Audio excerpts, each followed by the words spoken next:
Hello viewers, আসসালামু আলাইকুম। আজকে আমি রান্না করব করলা দিয়ে চিংড়ি এবং শিং মাছ। এর জন্য প্রথমে কড়াইতে দিয়ে দিব সাদা তেল। এখানে আমি পেঁয়াজ আর রসুন কুচি কেটে রেখেছি, দিয়ে দিব সামান্য পরিমাণ লবণ, দিয়ে দিব সামান্য পরিমাণ রসুন বাটা, দিব সামান্য পরিমাণ জিরা বাটা, দিয়ে দিব 1 চা চামচ হলুদের গুঁড়া, আধা চা চামচ মরিচের গুঁড়া,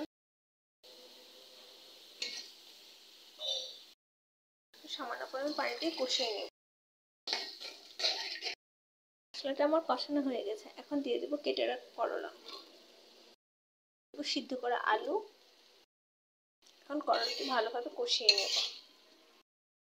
করলাটা আমার কষানো হয়ে গেছে। এখন দিয়ে দেবো পরিমাণ মতো পানি। করলা আমার সিদ্ধ হয়ে গেছে। এখন দিয়ে দিব চিংড়ি মাছ আর শিং মাছ। এখানে আমি হলুদ আর লবণ দিয়ে মেখে রেখেছি।